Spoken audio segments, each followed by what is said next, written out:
Hello, everyone. Welcome to our podcast, Spectre Spiel. Two girls. And scary stories. My name is Ria, And my name is Ashita. and we will be sharing scary stories with you all. So, basically, I am someone who loves reading scary stories, And I'm someone who loves listening to scary stories. but not reading them, right? No.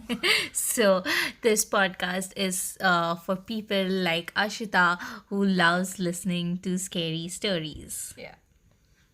So, before we get on with today's podcast, I would like to apologize beforehand if I pronounce any of the words wrong. Today's story is about Japanese urban legend Hachishaku-sama. So, I found the story on Reddit. It's Hachishaku-sama. It is a Japanese urban legend about a tall woman who abducts children. She is 8 feet tall and she wears a long white dress and makes a sound which goes like boom, boom, boom. So the story was given by a boy. For some reason, his name was not mentioned. So, what do we call him? Let's call him A. A? Okay, fine. So, A did not live in Japan, but his grandparents lived in Japan. And every summer vacation, his parents would take him there on holiday to visit them. So his grandparents lived in a small village and they had a very big backyard, and he loved to play there during the summertime. So the story is when he was 8 years old, and after that he never went there. So this time, when he was 8, when he went to visit his grandparents, they welcomed him with open arms, and as he was the only grandchild, they used to spoil him a lot and bring him gifts and everything. So as usual, his parents had booked a flight to Japan, and then they drove from the airport to his grandparents' house, and his grandparents were delighted to see him. And his parents wanted to have some quality time by themselves, so after a few days they took off for a trip to another part of Japan, leaving him in the care of his grandma and grandpa. So one day when he was playing out in the backyard, his grandparents were inside the house, and it was very hot summer's day, and he was lying down on the grass to rest. He was staring up at the clouds and enjoying the feeling of the soft rays of sun and the breeze hitting him, gentle breeze. Just as he was about to get up, he heard a very strange sound, and it was like boom, boom, boom, boom. So, what would you do if you heard a sound like this? Will you try to go and find out where is the source of that sound? I'll just ignore it. I'll be like, okay, someone's playing music in the background or doing something. So you won't be bothered that a strange sound is coming. No. I'll be just sitting where I was sitting and try to locate from that place itself where the sound is coming. But I won't venture out to find out where it is coming. Yeah. I'll go to you. You'll come to me. Yeah, I'll come to you. Okay. So when he heard the sound, he didn't know what it was, and it was hard to figure out where it was coming from. And it sounded almost like somebody was making the noise themselves, as if they were just saying boom, boom, boom over and over again in a very deep masculine voice. So he was looking around, searching for the source of the noise, when he suddenly noticed something on the top of the tall hedges that enclosed the backyard, the boundaries of the house, of the backyard. And it was very tall. The hedges was very tall, and what he saw was a straw hat, and it was not resting on the top of the hedges, but it was behind the hedge, and that's where the sound was coming from. The sound of pom pom. Then the hat began to move as if someone was wearing it. The hat stopped at a small gap in the hedges, and he could see a face peering through. It was a woman, but the hedges were high. The hedge was almost like 8 feet tall.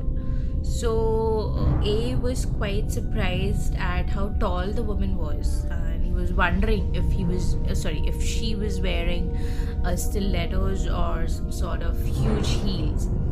Then a few seconds later, she just walked off, and the strange noise disappeared with her, like it was fading into the distance. And he was quite surprised, shocked actually, and he got up and wandered back into the house. His grandparents were in the kitchen, and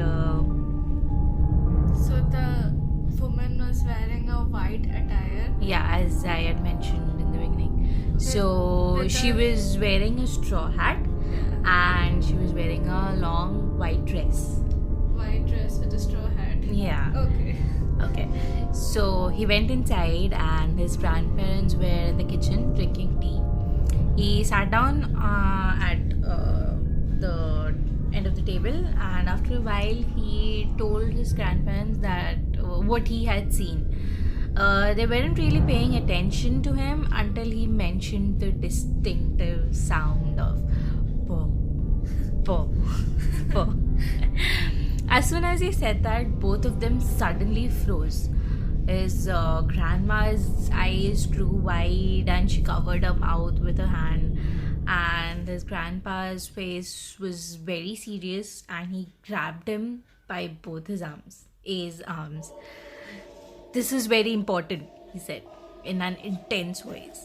"You must tell us exactly how tall was she." So the boy replied as tall as the garden hedge, he said. And he was starting to get really scared by the reaction he was getting.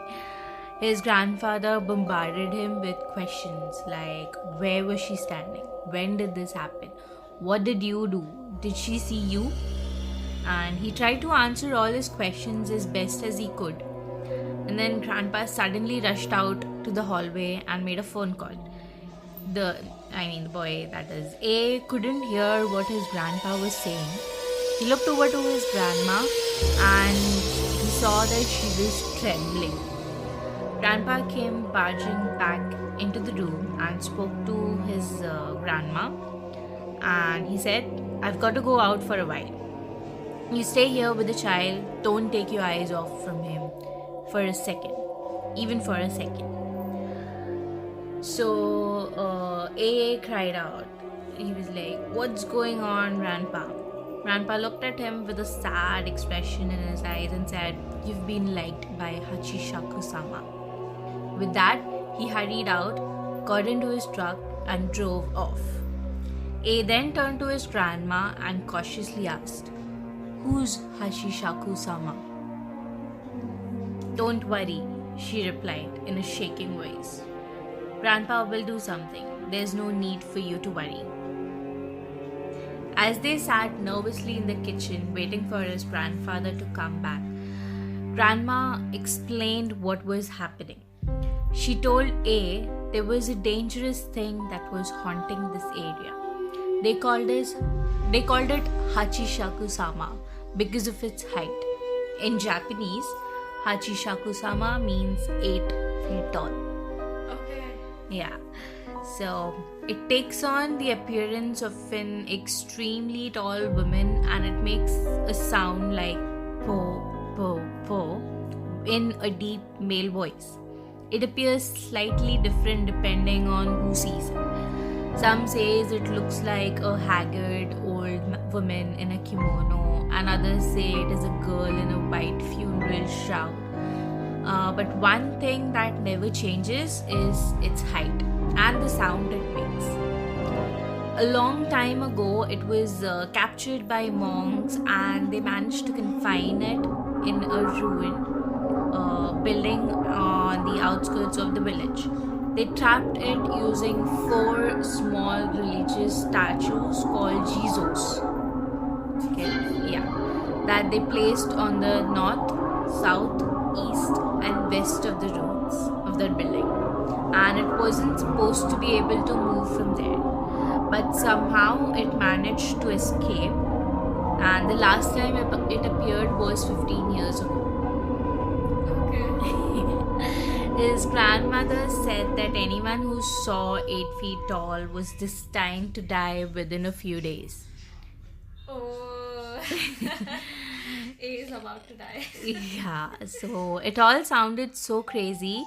A wasn't sure what to believe. And then when Grandpa came back, there was an old woman with him. She introduced herself as Kisan. Yeah, and handed A small crumpled piece of parchment, and she said, "Here, take this and hold on to it." Then Kisan and Grandpa went upstairs to do something, and A was left alone in the kitchen with his grandma again. A wanted to go to the toilet badly, but Grandma followed him to the bathroom and wouldn't let him close the door. He was beginning to get really frightened by all this. After a while, Grandpa and Kisan took him upstairs and brought him into his bedroom. He had a bedroom in that house upstairs. So he saw that all the windows were covered in a newspaper, and lots of ancient runes had been written on them, like scriptures and everything. Okay, so there were small bowls of salt in all 4 corners of the room, and a small Buddha figure placed at the center of the room on top of a wooden box. There was also a bright blue bucket and a small TV, and his grandma had even brought some snacks and rice cakes inside for him to snack on. So, what's the blue bucket for? He asked. That's for you to pee and poop, Grandpa replied. Okay. So Kisan sat A down on the bed and said, "Soon the sun will be setting, so listen carefully. You must stay in this room until tomorrow morning. You must not come out under any circumstances until 7 o'clock tomorrow morning. Your grandma and your grandpa will not speak to you or call you until then. Remember, do not leave the room for any reason until then. I will let your parents know what is going on." She spoke in such a grave tone that all A could do was quietly nod his head. He was basically quarantined. Yeah, he was quarantined. "You have to follow Kisan's instruction to the letter," Grandpa told him, "and never let go of that parchment she gave you. And if anything happens, pray to Buddha and make sure you lock this door when we leave," he said. So they walked out into the hallway, and after saying goodbye to them, A closed the bedroom door and locked it. He turned on the TV and tried to watch, but he was so nervous he felt sick to his stomach. As I mentioned, Grandma had already left some snacks and rice balls for him, but he couldn't eat them. He felt like he was in prison and was very depressed and scared. And then he lay down on the bed and waited. Before he knew it, he was asleep. When he woke up again, it was just after 1 a.m. and all of a sudden he realized that something was tapping on the window. Okay. He felt the blood draining from his face and his heart skipped a beat. He desperately tried to calm himself down, telling himself that it was just the wind playing tricks or maybe the branches of a tree. He turned up the volume on the TV to drown out the tapping noise. Eventually, it stopped altogether. That was when he heard his grandpa calling him. "Are you okay in there?" he asked. "If you're scared, you don't have to stay in there all alone. I can come in and keep you company." The boy, that is A, smiled and rushed over to open the door. But then he stopped in his tracks. He had goosebumps all over his body.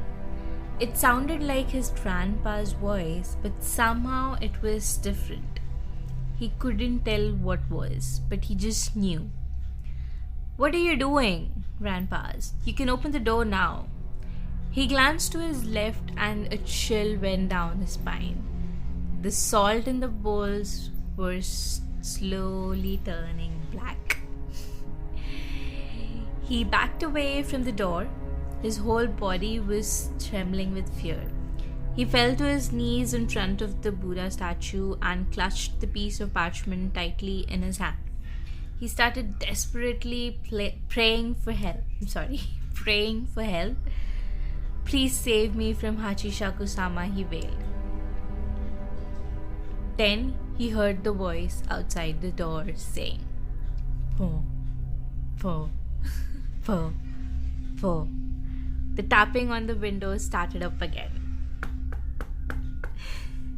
He was overcome by fear and he crouched there in front of the statue, half crying and half praying for the rest of the night.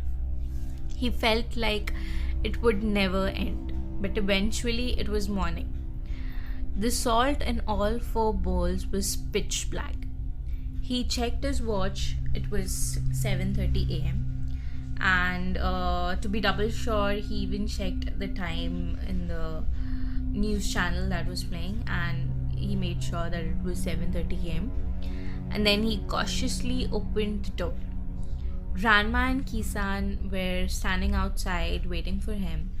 When Grandma saw his face, Grandma burst into tears. "I'm so glad you're still alive," she said. Oh my god. And he went downstairs and was surprised to see his father and mother sitting in the kitchen. Grandpa came in and said, "Hurry up, we gotta get going." They all went in to the front door and there was a large black van waiting in the driveway. Several men from the village were standing around it, pointing at the boy and whispering, "That's the boy." The van was a 9-seater and they put A in the middle, surrounded by 8 men, and Kisan in the driver's seat. The man on his left looked down at him, that is, the man who was sitting on the left side of A, looked down and said, "You've got yourself in quite a spot of trouble. I know you're probably worried. Just keep your head down and your eyes shut. We can't see it, but you can. Don't open your eyes until we've got you safely out of here." So it's still not safe. Yeah, he's still not safe. Then Grandpa drove in the front of his dad's car. The grandpa's car was in the front of the van and his dad's car was following behind the van. And when everybody was ready, their little journey started. They were going fairly slow, like around 20 km/h or maybe less. And then after a while, Kisan said, "This is where it gets hard," and started muttering a prayer under her breath. That was when he heard the voice. Boom, boom, boom. He clutched the parchment Kisan had given him tightly in his hand. He kept his head down, but he peeked outside out of curiosity. He saw a white dress fluttering in the breeze. It was moving along the van. It was Hachishaku-sama. She was outside the window, but she was keeping the pace with him. Then suddenly she bent down and peered into the van. "No!" A gasped. The man beside him shouted, "Close your eyes!" He immediately shut his eyes as hard as he could and tightened his grip on the piece of parchment. Then the tapping began again. The voice became louder. The voice of boom, boom, boom. There was tapping on the windows all around them. All the men in the van were startled and couldn't hear her voice, but they could hear her tapping the windows. Kisan started praying louder and louder until she was almost shouting. The tension inside the van was unbearable. After a while, the tapping stopped and the voice disappeared. Kisan looked back at them and said, "I think we're safe now." All of the men around him breathed a sigh of relief, like, ah. The van pulled over to the side of the road and the men got out. They transferred the boy into his dad's car, and A's mother held him close and tears were running down her cheeks. Grandpa and A's father bowed down to the men and they went on their way. Kisan came to the window and asked A to show her the piece of parchment she had given the boy. When he opened his hand, he saw that it had gone completely black. Okay. "I think you will be okay now," Kisan said. "But just to be sure, hold on to this for a while." And then Kisan handed him a new piece of parchment. After that, they drove off.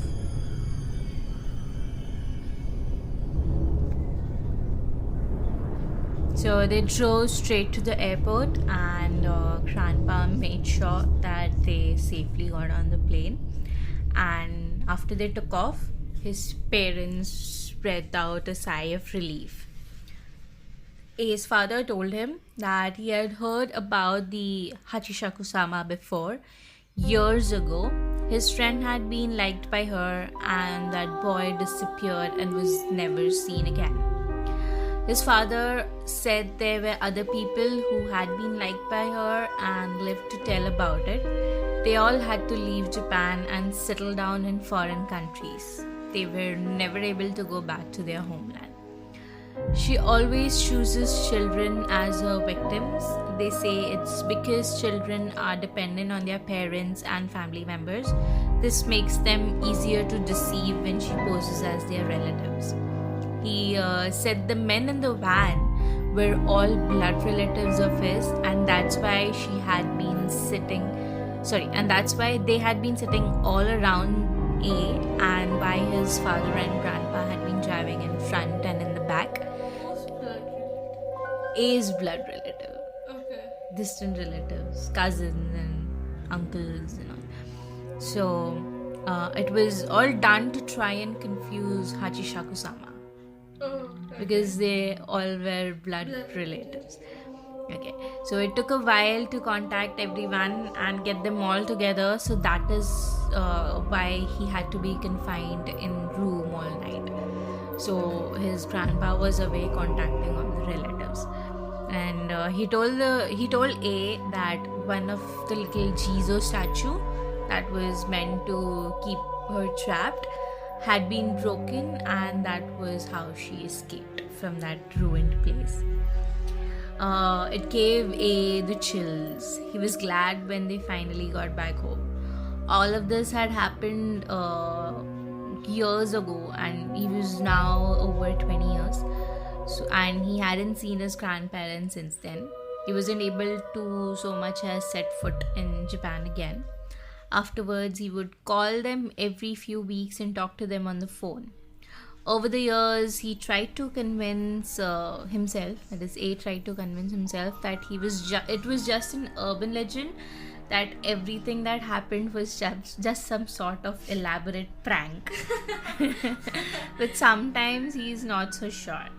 His grandfather died 2 years ago when he was sick.